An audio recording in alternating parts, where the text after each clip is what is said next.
This winter, if you're looking for a warm and cozy, comfortable night's sleep on our custom-made mattresses, or just to celebrate a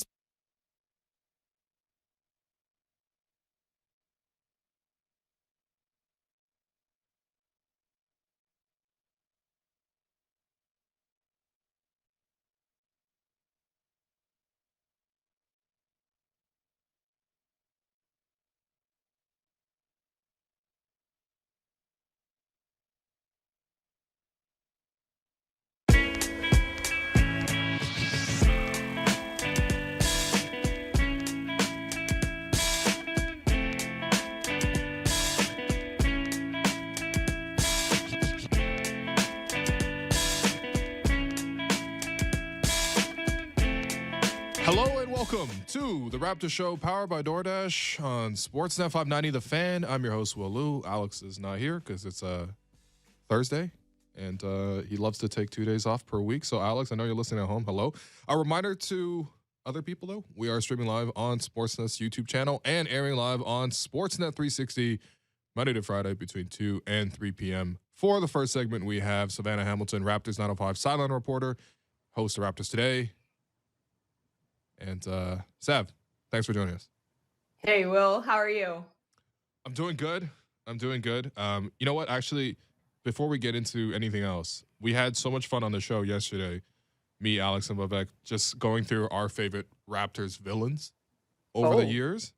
And look, Goran did not really make the list. I think, he made the list in terms of just like a former Nets player. It's a lot of them in the history of the Brooklyn Nets and I guess New Jersey Nets have come to Toronto and not shown up or whatever. But Sav, I wanted to get your pick for your favorite Raptor villain before we get into anything else. So who was, remind me, who was the top selections for this? So the first round picks for the three of us, Vivek got to go first. He took Vince Carter, which I think. Why? He's a Raptors here. Oh, okay. Never mind. Okay, yeah. That's very subjective. That's a very subjective pick. I agree. I think this is like a big age divide. But I think his legacy is untouched for sure. But he took Vince. I took the TNT Bulls, which I thought was an overreach at the time. Which, do you remember that stretch where the Raptors were clearly better than Chicago, but they just kept losing to them like 3 seasons in a row? Basically, was that like the Carlos Boozer decade?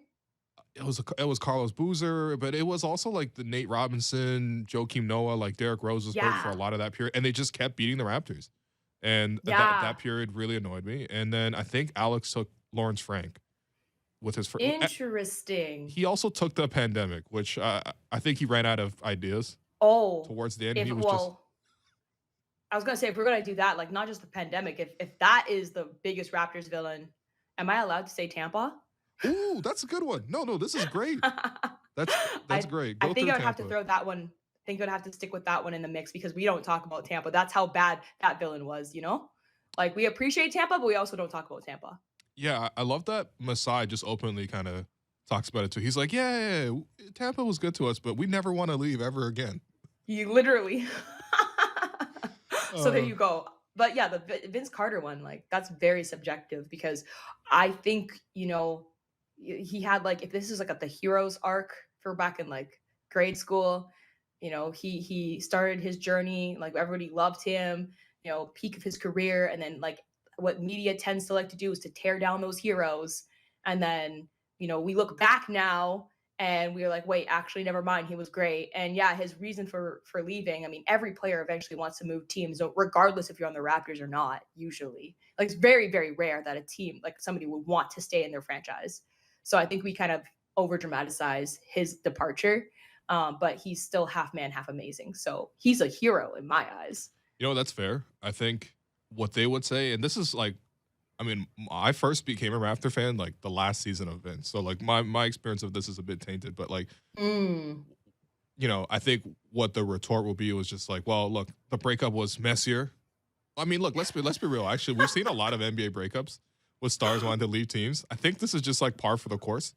But I think, that was pretty messy at that time. Well, then, if we're going to talk about, like, okay, so now we're talking about, like, worst breakups. And if we're going to talk about breakups, we're talking about Kawhi Leonard. Like, that was, like, like, it was a short time, but a good time. you know? That was Short and yeah. sweet, but it's one of those, it's like the one that got away. No, there really is. We should do like a Raptors Heroes at some point just to balance out the vibes because I feel like there's no Yeah. reason after 2 straight wins we should be going over this. But let's change the topic a little bit and let's talk about the Raptors 905, who obviously you have covered extensively. They just won last night, second night of a back-to-back, both wins. This time they defeated the College Park Skyhawks by a score of 128-104 in Mississauga. And we'll definitely cover that game in just a second because we saw Svi go down there. He dropped 40. Wanted to ask you your firsthand what that was like and just sort of thoughts on his season in general. But it was also yesterday the first ever International Women's Night at the 905. And you were on the call with another friend of the program, Amy Audibert, who's going to be joining us in the second half of the program. Just tell us about the experience and how it felt to be part of that. This is why I appreciate you and Alex, because you guys always stay on top of things and do your research before I could even mention that I was a part of an incredible night like that. So thank you for bringing it up. Of course. It was unreal. And I told Amy this like the moment I saw her, and I was like, Amy, there's nobody that I'd rather be in the booth with, but like other than you, right? To like this is my first time calling a game ever.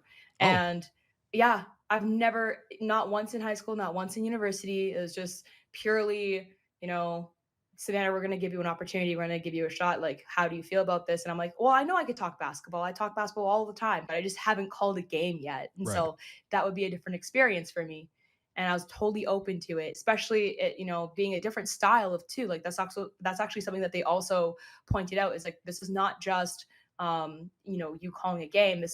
We're trying a completely different style of calling a game. Like regardless of it being the International Women's Focus Night, it was like, okay, no, we're going to try a conversational style. We're going to have guests come into the booth as we're calling the game. So like, we could potentially do this style in the future for other broadcasts, like even into next season.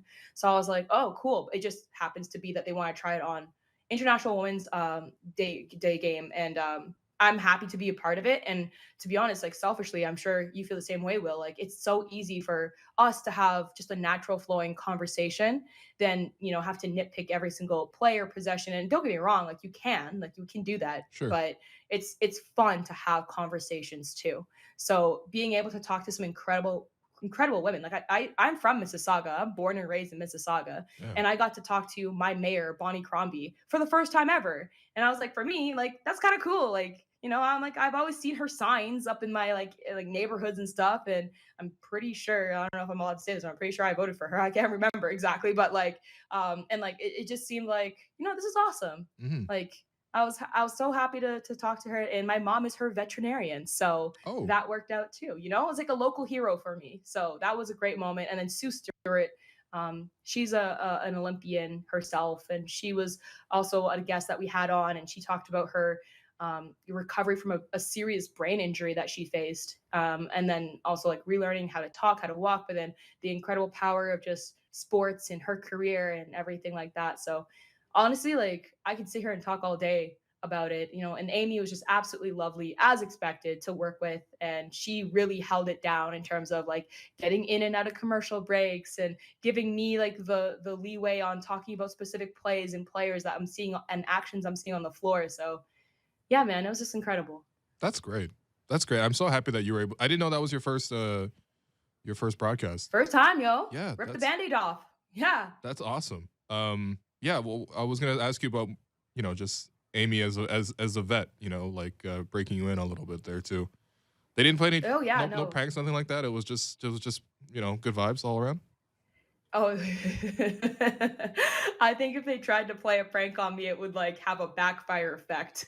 Like, nah, Amy was incredible. Like Okay. she made me feel so comfortable to be beside her. It didn't even feel like this was my first time. Like I won't lie, like, you get nervous when anything is your first time, really. Yeah. So I was a little bit nervous heading into it, kind of being like, okay, like I just want to make sure that I'm like beyond prepared. Like I'm an over preparer, even for sideline. Like I come with 10 stories to potentially use in a sideline broadcast, when really on the broadcast, you might hear like 2, 3, maybe on a good night, which is for me, like usually a slow game, you get 4 stories, but 10 stories you never get. And so for me to almost take the archived stories that I've been having in the back of my pocket and being able to use some of them into the broadcast, while also like having, conversations about, like I talked to a few of the players before the game and asked them like, yo, who is your favorite WNBA player? And I was like really impressed with their answers. Like they gave me thoughtful answers. And even Delano Banton, he was like, I don't know if I could actually say I have a favorite WNBA player, but I do have a favorite like woman who plays the game. She plays at Duke right now, Cheyenne Day Wilson. And I Oh, was that's like, right. I was like, you know her? And he's like, I kind of know her, but not really. I'm a fan of her game. And I Yeah. was like, say words. So you just watched the women's game. And then same thing with like another player, Justin Smith on the team. I asked him, who's your favorite WNBA player? And he kind of like he took his time. So in my head, I was like, oh, maybe he just doesn't watch the WNBA. So let me throw him some names to help him out. I'm like, is it like Sue Bird? Is it like, Diana Taurasi? He's like, no. And he's like, Liz Cambage. And I was like, oh, you just couldn't decide which one was. It wasn't that you didn't know. You had so many options going in your head. Like you like the fact that you spit out a completely different name than what I just like spoon fed you, like says a lot to me. So, and also Liz Cambage, it's no secret. She's my favorite player in the WNBA by far. So I was happy when he said that. I was gonna say dominant player.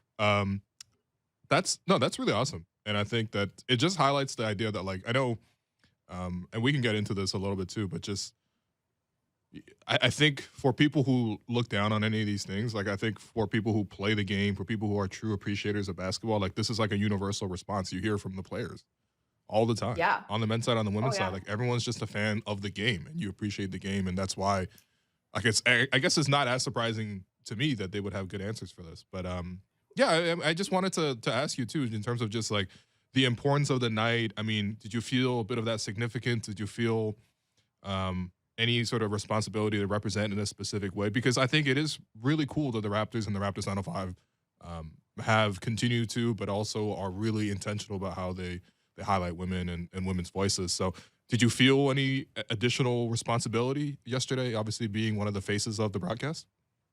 Yeah.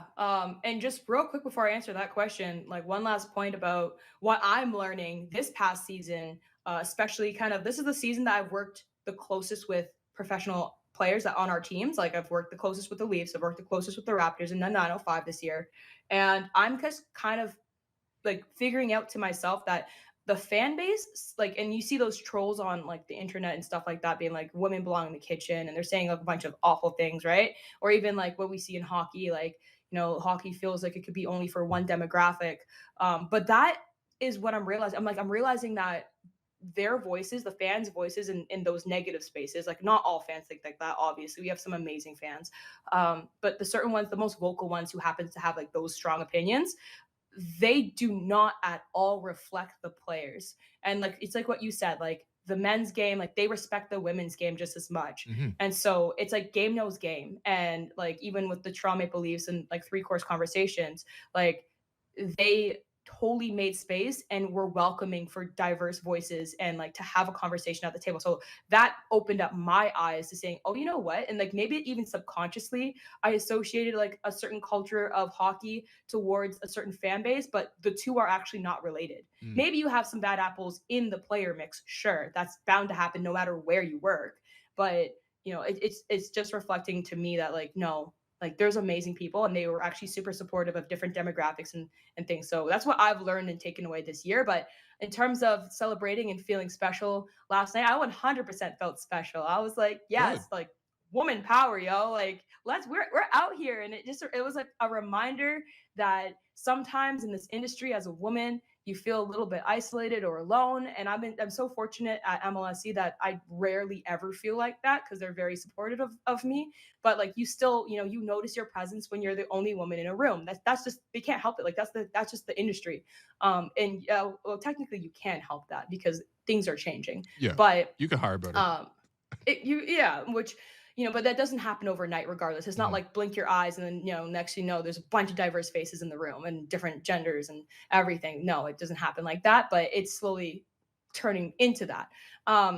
But yeah, that being said, like I was just so happy to be around so many powerful women. I know Penny Alexiak, I believe she was in the building last night getting her flowers. Literally, they gave her flower. They Nice. give 20 of the most prominent, influential women in Canada flowers at halftime. So it was just incredible to see. And it's just like, you know what? Good for us, yo. We're taking up space. We're doing our thing. That's right. No, that's really well said. It honestly looked like such a fun event to be part of.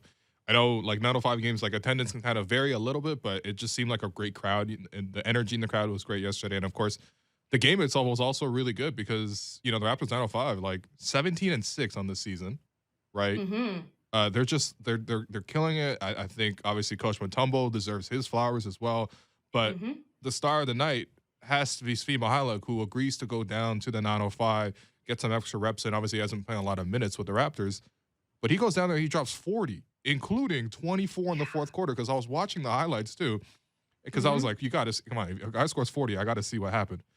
And I was looking at the score line, and it was just like, I was like, the first three quarters, I was like, okay, I saw like 3 or 4 highlights. And then it was just like only fourth quarter highlights were Svi, who apparently had 24 in the fourth quarter. Yeah, so walk us through it. What was Svi doing? Did you talk to Svi at all before the game, and just walk us through his 40-point night? So Svi was not open to talking to media before or after the game, and I do believe that there is an association there with the situation in Ukraine, which beyond fair, totally fair, and our hearts go out to him, and we're understanding of that. So it was, however, I do think that when he came down to the 905, he wanted to send a message.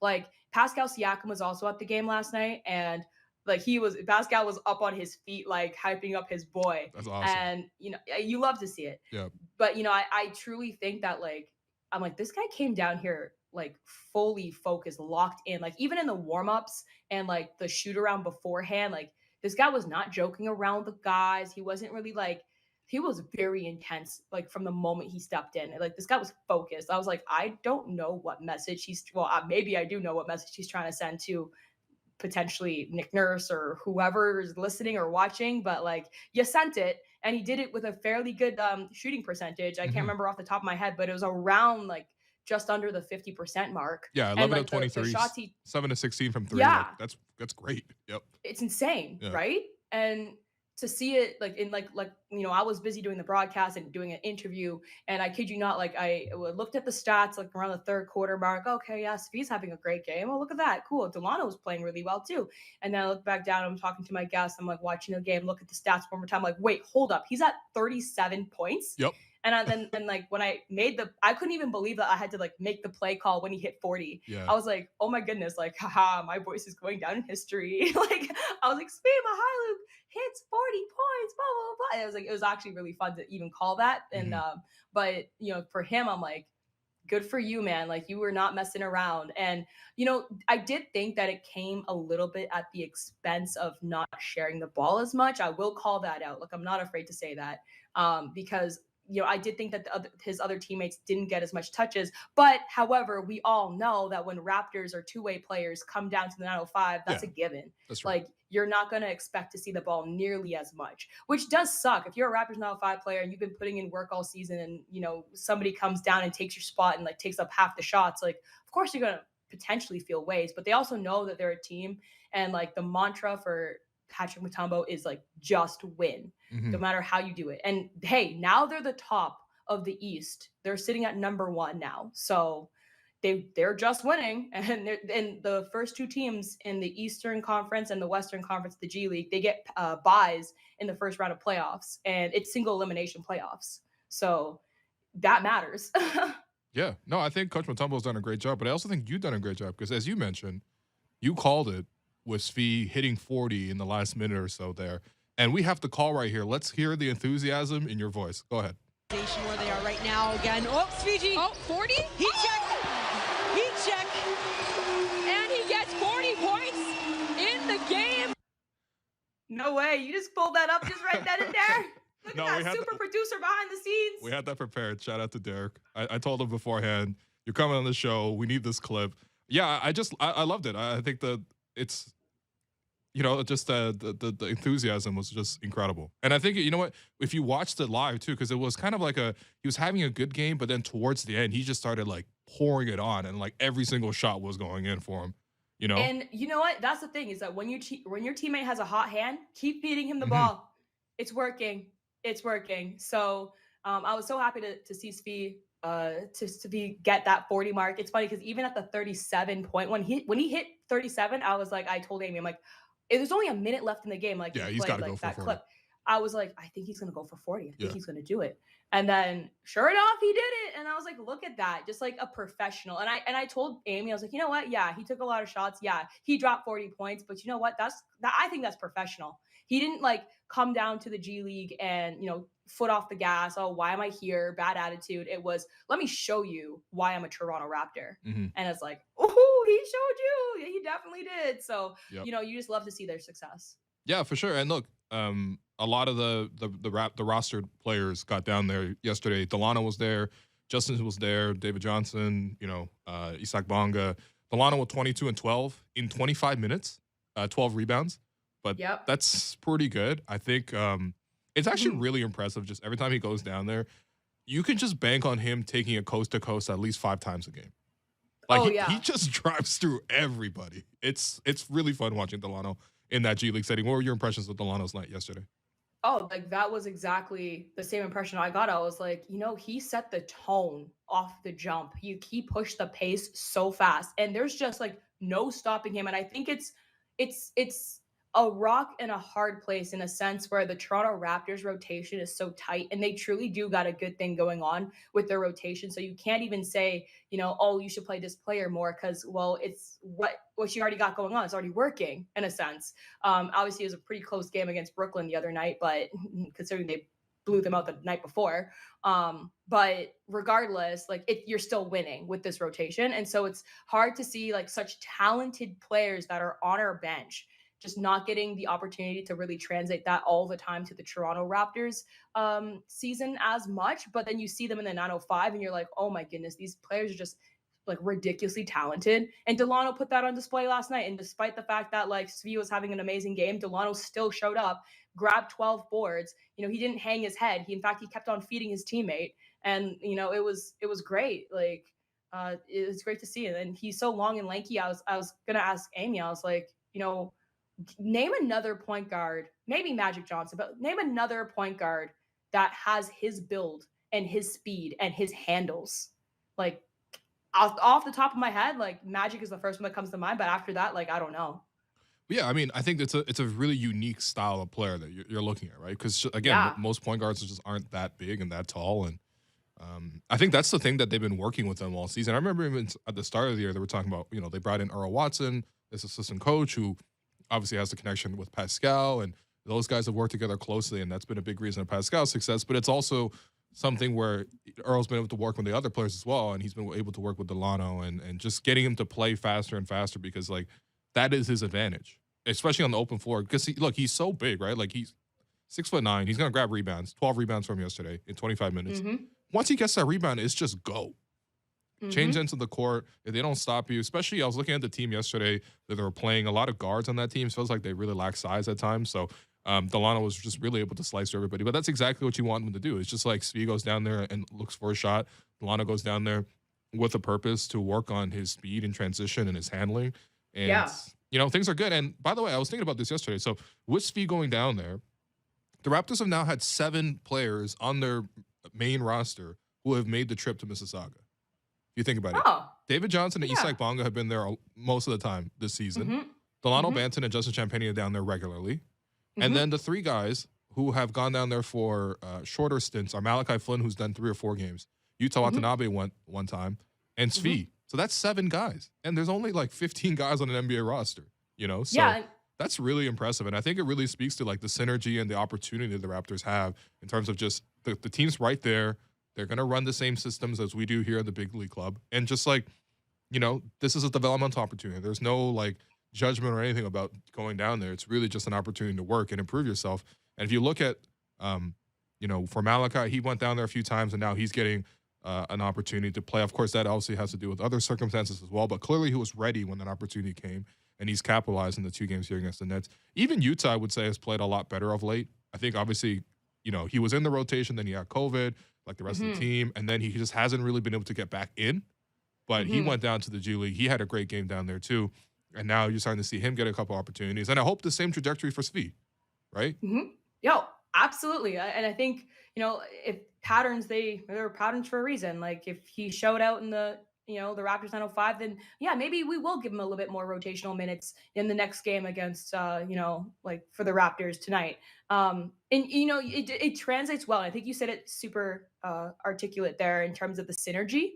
Uh, they don't see. I was talking to Teresa Resch, and she was saying that she doesn't see the Raptors 905 as a going down. It's going across. It's like we're trying to push you to work on this because we need you over here. But it's not like a step down. People they actually told me not to use the terminology going down or going up. So it's Okay. been something I've been super mindful of. And I know we got to go soon, but like real quick as well, like I'm calling it right now, Will. Like you heard it here first. There's other talent on the 905 team that's kind of in a way being overlooked because of the two-way players, but there's some phenomenal talent that do not be surprised if they get pick up an NBA contract next season. Like Reggie Perry, I would say is first on the list for that.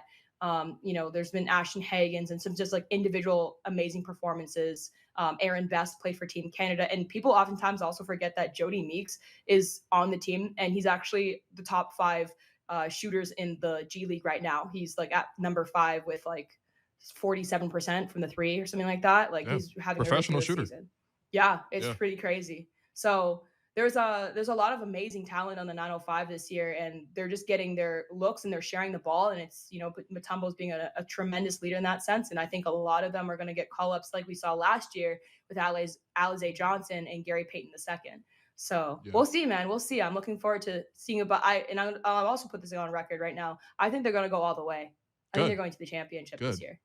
It's good because it's been too long. The Raptors, they won the 905 champion. The 905 got the championship the first year they came into existence. So I think it was the second. I think it was the second year of existence. Yeah. Well, it's very early on, but it's also been too long. It's nice, and we got to see those scenes. I was actually just watching that clip yesterday of the trophy ceremony. I think Sarah Kustok was presenting the trophies and doing the interviews and stuff like that on the court, and just seeing Pascal, seeing Fred. And I actually was looking at them in particular because they were actually really respectful not to be first to touch the trophy or like celebrate too much in front of them, just because it's like they were trying to help the existing team get over the top there. But Pascal getting MVP and stuff like that. It's just a great springboard for the Raptors organization. It's one of the major things that Masai, when he first came to Toronto in 2013 to replace Brian Colangelo, it was like one of the first items he wanted to do was get this G League team, get it local. And it's provided great opportunities, not just for the players, but for yourself as well, And I think, that's also another part of it too, is just when you look through the media industry, it's just like how many people have gone to the 905, gone through that experience. And, it's all about growth and development in this league. And that doesn't just apply to the players. So I just wanted to say congrats on the call yesterday once again. It's going to be the first of many. And Savannah, thanks for making time for us, especially now that you're famous. Maybe. Oh, stop this. I'm trying to get to your level, eh? Thank you for having me. I haven't called anything, so. And plus, I don't think they want me to call a game. I think people will be turning off. Chris Boucher would not want you to call a game. Yeah, he's going to sub out of the game and sub into the booth. So appreciate you, Sav. Appreciate you. Thank you. All right, I think that's a good spot for us to take a break. I'm your host, Wolu. You've been listening to The Raptors Show, powered by DoorDash on Sportsnet 590, The Fan.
Welcome back to the Raptors Show, powered by DoorDash on Sportsnet 590 The Fan. I'm your host, Will Lou. I am joined in the second segment by Amy Audibert. And Amy, right off the top, I got to ask you, because I asked this to Savannah as well, who is your favorite Raptors villain?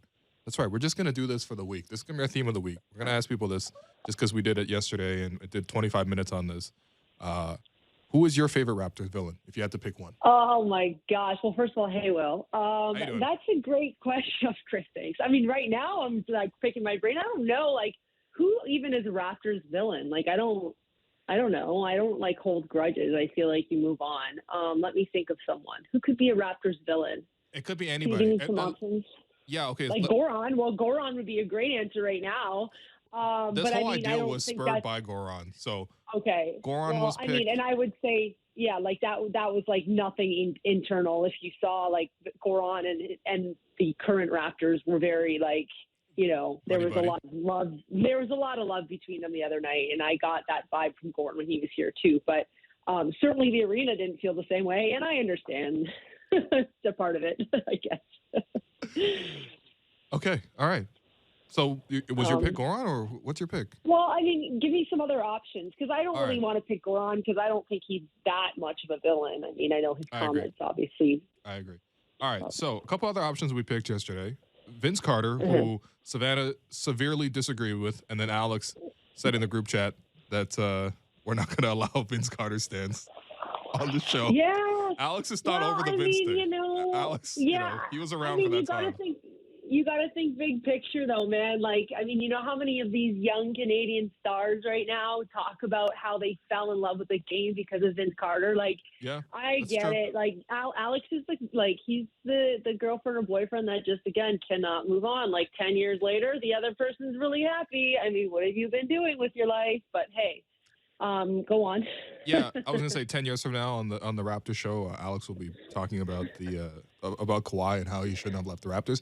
What other topics? Well, and other villains? We had Paul Pierce, we had LeBron, we had. You know what? LeBron's a good one, because I would say this: like, it was those Eastern Conference semis. Like, I think of DeMar and like just him. Like, I think everyone loves DeMar still, and like really wanted him to get to the finals. And the one reason that they didn't was LeBron James at the end of the day, right? It was like the one thing every year.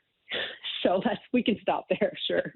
Yeah, fair enough. You know what? The thing with LeBron was just, look, it's fine that you beat the Raptors. You're great. You're a great player.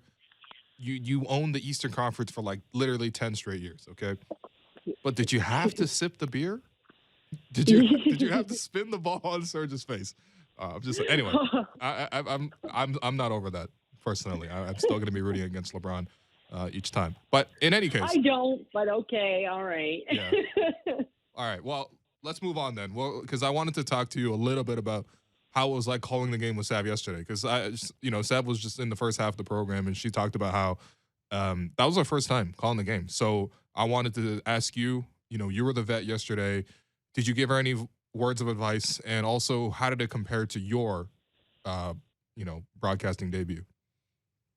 I mean, so that yesterday was not a traditional broadcast. So actually, I felt that I probably didn't give her any advice because I wasn't exactly sure myself with everything. It was a completely different format. So anybody who watched the game, we didn't really call the game. We more or less just a lot of kind interviews. of chatted. Yeah. We had guests in the chair there with us for entire quarters, which was amazing. It was really cool for the organization to have this idea and concept of just bringing different voices in, and they, four women, they all have completely different backgrounds and everything. So in terms of calling a game, I mean, we really didn't do that. So in terms of my debut, I mean, I've never done anything like that before. So it was really cool. I love Sav. I mean, I've known her for a very long time, and I've really watched her also. Like, I think we both kind of found different ways to claw our way through some things. And so it was a really cool experience to get to share that with her. Mm-hmm. But like anyone who knows me knows, like, I'm always like, I'm sitting in the gym and I'm just like, I'm like all about the hoops. So it was cool because we were having these awesome conversations, and I guess we were watching the game like everyone else, but also staying engaged in the conversation. So it was just such I probably needed another like couple days to kind of like really reflect on it, because it was such a different, something different that we've never really done before. But that was part of the conversation, was that like the G League is like development and it's like kind of trying new things for everybody. So it was certainly an opportunity. And yeah, I mean, again, like that's not a traditional, obviously broadcast. So it was cool. Well, there's an easy solution to this. We just got to do it again. Run it back. Yeah, well, definitely. Yeah. I mean, listen, like, and that's the thing. I think for me, I mean, I don't know. I can't say I was a play-by-play or a color analyst last night. We were just kind of chatting. But again, like, it's kind of one of those things you're like, yeah, I would like to try that again to see how we could kind of like tweak it and do things differently. But man, I mean, Svi was like, it was all this was Svi's show last night. So just like, yeah, you know, that was awesome. I was so happy for him. Yeah, definitely. And we definitely covered a lot of things in terms of Svi's performance in the first half. I want to move on, but also stay on this theme of development on the young guys and check in with you a little bit on the development on some of the young players on the Raptors. And as we started doing the show, it was already announced, in fitting with this theme, that Scottie Barnes was named as the Eastern Conference Rookie of the Month for February. He averaged 15.2 points, 6.8 rebounds, and also shot 54% from the field. Clearly, we've seen what Scottie's been able to do because he's had, back-to-back 28 games, right? And then he had 18 and was great in that Nets game down the stretch, made a lot of big plays. So definitely wanted to get your thoughts on just the development of each young player here, and also get you to talk about one good thing that they've already improved this season and also one area that they continue to work on. So let's just start with Scottie, right? Obviously, yeah, I mean, I was like, please, can we just chat Scottie for a sec? Because, like, who doesn't love to talk about Scottie Barnes right now? I mean, and this is why I think it's really been interesting when you look at it, especially these last couple of weeks where Fred's been questionable a lot and OG's not playing right now again. And now this is when you're seeing Scottie really start to, like, step up. And I think that it's kind of like opportunity, right? How many times have we heard Nick Nurse say, like, I wish we really got to get Scottie taking more shots? That's one of the most endearing things about Scottie, is that number 4 pick comes into a pretty competitive team, never came in with this, like, I'm going to force and it's my turn. And you know what I mean? Like, and so while he's capable of doing some pretty special things, I think he's also had like a respect to what's the situation he's walking into, right? Because a lot of times lottery guys are going to teams that aren't very good at all. Like, that's the reality of it, right? And it's just been this like different situation. He's coming into a team with good players, with vets, playing alongside an all-star in Fred, and really an all-star in Pascal too, because that's a whole other conversation we can have. So, I mean, when you look at these Rookie of the Month, and I mean, I think these conversations are going to start now. They can start happening, right? Now we're in March, and I mean, I just kind of went through this with, like, I was doing my ACC conference voting and all that stuff, and it's, for me, winning's important. I'm not saying you have to be on the best team to qualify for Rookie of the Year, but I think you've got to be in the postseason. And that's why I think right now it's going to be a Scottie and Evan Mobley run. I mean, Josh Giddey, Cade Cunningham, they're freaking great basketball players. Yep. But I mean, they're just on like really poor record teams. And for me, I have a hard time like saying that should be the Rookie of the Year. Then are they potential MVPs down the line? Absolutely, at least all-stars.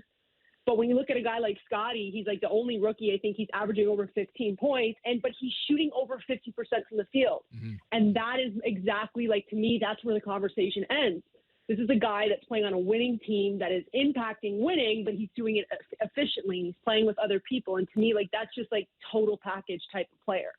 So you're seeing that emerge as other guys have kind of had to, for especially like health, heavy load minutes, whatever it may be, kind of take a bit of a step back. You've seen Scottie, and especially that first half in Brooklyn. I mean, he was unreal. He had like 7 offensive rebounds in the first half. It's kind of like he's definitely, there's been moments where it's like, all right, we need someone to get something going, and it has been the rookie Scottie Barnes. And I think that's just been the most fun thing, just watching where he is at this point in his career.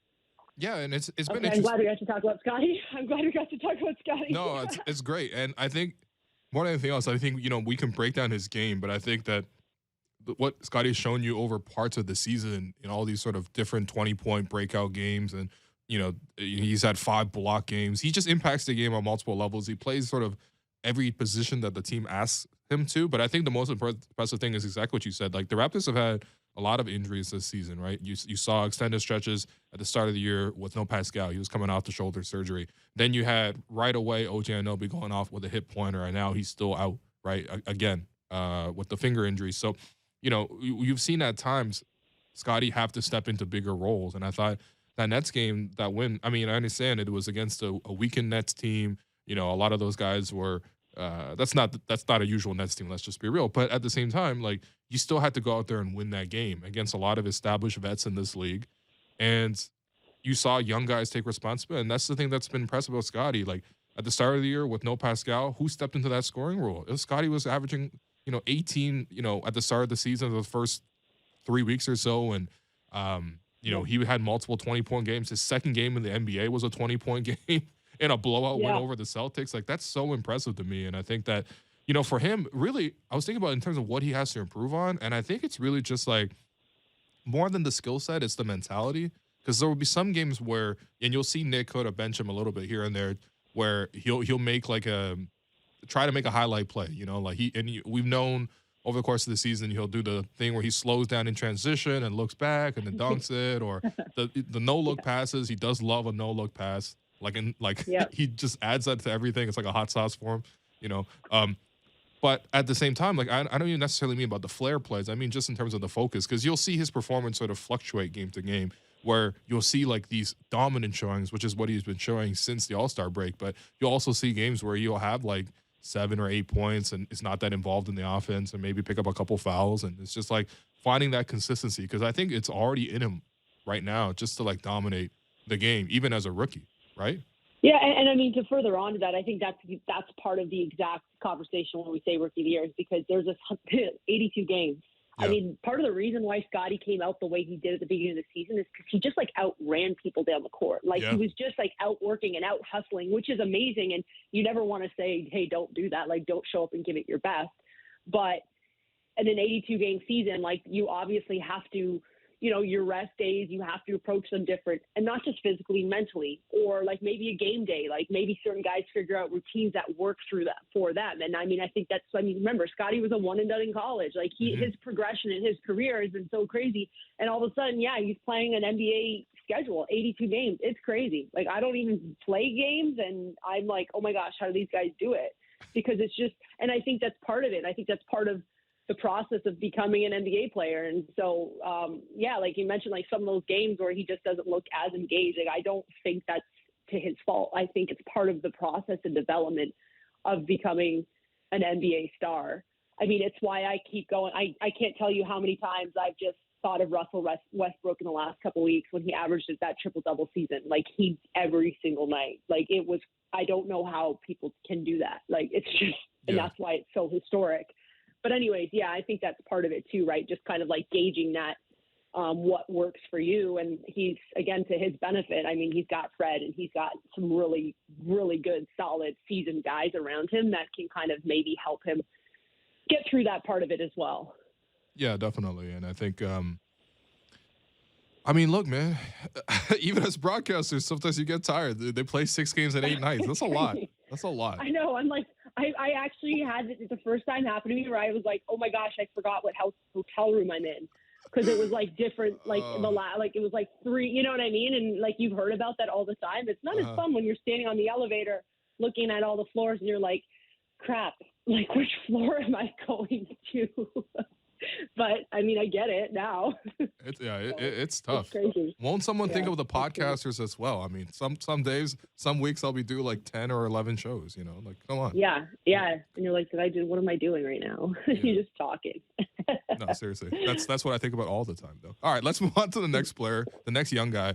And I guess because he's played so well, we don't necessarily even think of him as one of the young guys, but just, I mean, come on. He's only 23 years old. Gary Trent Jr., I wanted to hear one thing that he's improved this season for you and one thing that he can continue to work on after this season. Well, I think he's just become a more dynamic. I mean, okay, well, I mean, I can give you the easy answer. His defense has been like out of this world, right? Yeah. Like, I don't think anyone knew that Gary Trent Jr. was the defensive player he is. But I think also just like his shot creating off the bounce, but then as a set shooter as well, right? Like, and that's the thing. Obviously, to expand your game in the NBA, you've got to be able to do both. And we've seen him now do both. He's a nice kick out 3-year in transition, get his feet down and pop. But now you see him also creating his own. And so now you're looking, when you talk about like a 3-level scorer, or like someone that I think every time Gary's 2 feet are on the court, he's stretching defense. Like, you can't lose him. And I think that, like, I don't know if that was his scout at the beginning of the season. Do you know what I mean? Like, I think that, if that makes sense, like, I think he's more consistently like, oh, Gary's on the court, so like, you can't shade off of him. You have to make a decision if you're closing short, if you're closing long. And again, he's creating space. So, I mean, I think that would be the biggest one. I mean, I know Gary's really good at this. If you're saying something to work on, I'd love to see him just like penetrating pitch. Like, Yeah. I mean, I think he has the ability to be such a great passer too, because he gets long closeouts, because he's such a good scorer. Obviously, driving by is going to be an option for him a lot of the time. So it's just making that quick read as the second layer of defense. But man, I mean, he's been an absolute pleasure just to watch, right? As a fan, as a broadcast, whatever. Like, he's just been so fun. So I'm not saying anything about Gary, man. He can just keep on rolling. Yeah, no, I think that point about the playmaking is something that is something for him to build on, because I think there's actually something there. As you mentioned, like, when you can score at the level that Gary can score at, those opportunities will come to you, because you're going to see second defenders all the time. And Gary's at that level now. And to me, what's been promising is just that in a few of the games where Fred has missed, right? I'm thinking back to after Christmas, Raptors play Philly, and Fred was still out for that game. Gary and Pascal were the 2 main guys. And Gary didn't shoot the ball well that game, but 7 assists in that game. Then I look forward to... he just came back, but he had just came back out of protocols, right? Like, that was him and Pascal, like, literally just got out of protocols, like, that day, I think. So it was kind of like, how can I don't have my legs under me to get my shot off, but I can kind of facilitate and get other guys going, right? So, to your point. Well, I mean, he's done it in other games too. You know, like that Houston game where he went off for 42, he had 4 assists there, which, 4 assists doesn't sound like that many, but really Gary's averaging like 1 point something today this season. So 4 is significant there. The OKC game, he had 5. You know, you saw the last 2 Brooklyn games where Fred has sat out, 5 assists, 7 assists. So there is a skill set there for him to build on, and it's really just about him emphasizing it, although that hasn't been his role yet. So, but it could be in the future, just based on how he develops as a player. But he's been awesome to hear about. And I think I also just wanted to ask you about Precious as well. What's one thing, because you and I were both very high on Precious at the start of the year. We were really looking forward to seeing how he got going. At the start, he really wasn't finishing consistently the way you would expect a big to. But as the season has gone on, I think he's really found his rhythm. He's found his role. He had back-to-back 20-point games. So I want to hear one thing Precious has improved on, and also one thing that he can continue to improve on. Well, I think the game is, like, in some ways you hear it all the time, but like kind of slowed down for him, if that makes sense, because you see him now, especially in the last like week. And I mean, his confidence coming out of the All-Star break has been awesome, right? Where he's just like being a bit more like assertive and clean in his reads and his looks. And I mean, that's not to his fault. I think, again, Precious is another one-and-done guy out of college who played under Bam Adebayo last year, but now he's in a new program. Like, everything's been so fast-tracked for him. Right. So, like, it's not that he never steps on the court and isn't like giving it his all. But sometimes it's more like just, I always say, be quick, don't hurry. Right. And I think that's kind of like what he's starting to master a lot better, because he's so strong and he's just physically like he's a great basketball player from what he has physically. So, yeah, now you're seeing just the cleanup and just continuing to do that. I think that's going to be the biggest thing. I think that Precious. And you said we were high on him the beginning of the year. I'm still high on him because I see these like glimpses of like grabbing a defensive rebound and just like keeping that handle tight. Because if he can get down the court, I always say this, like when you have especially a Fred or a Gary who don't have to carry the ball, who can run in transition and spot up, like those are deadly 3-point shooters. But if you have a big, and we see it with Delano, you know what I mean? Like, do it too. So if Precious gives you that option to rip down a defensive rebound or come up with a stop, and even just take like 2 or 3 bust out dribbles that are really clean down the middle, I just feel like that just makes you so deadly in transition, which is where I think the Raptors like want to be. I think that's where we see it at times. Like, I think that's kind of the way they've built their roster anyways. So for Precious, for him to kind of just play like that key type of role, it's like just continuing to like really drill that handle and just having that head up and, you know, not turning it over when he's running up the middle of the court with the ball, because it's like something exciting, really exciting could potentially happen out of that. So yeah, just consistently developing is like, that's Precious. I think that's like him consistently like keep working, man, because he's such a young player. Yeah. Yeah. And I think, there is that excitement from him to try to keep doing it too. Because sometimes you look at young players and they'll take shots that you might think that they can't make, but those are shots that they are working on and that they want to get to, right? And I think you see that all the time with Precious. And I think he knows he's in a program that wants him to do that, right? Like that's the other thing too. Like there's other organizations and other programs. I'm not cutting them, but I'm just saying, like, that's just not the style of basketball that they want to play. Yeah. So I think he's in a program that wants to like play his style as well. Yeah, that's right. And I think, look, that's one of those things you check back in 2 or 3 years from now, and he does that consistently, and you're going to be like, wow, I guess they were right to give them these chances. But we run out of time. Ironically, for Malachi and Delano, I think that's also been a bit of a theme of the season. Come on, Malachi. I'm just going to say this. Okay, you got 30 seconds. How many times have I sat in that highly coveted chair beside you on this show, in our minds, and I've said how much I believe in Malachi and I believe in these guys and that, and how important they are. And so I just I'm so happy for Malachi right now. Like, I just want to say that, like, it's there. I'm still impressed with it, but it's there. Exactly. All right, Amy, thank you. I'm positive, man, Will. Come on. Anytime you need some positivity, seriously, you call your girl Amy. All right. Thank you, Amy. Appreciate you. See you at the game. That does it for us today. I've been your host, Will Lou, and you've been listening to The Raptors Show, powered by DoorDash on Sportsnet 590 The Fan. Make sure you find The Raptors Show wherever you listen to podcasts and subscribe, and please rate and review our show. A reminder, we are streaming live on Sportsnet's YouTube channel and on Sportsnet 360 Monday to Friday between 2 and 3 p.m. Thanks again to Savannah Hamilton, to Amy Audibert, to our board producer, Derek Brandale, Jennifer Rolnick, helping us behind the scenes with the YouTube stream. I will talk to you soon.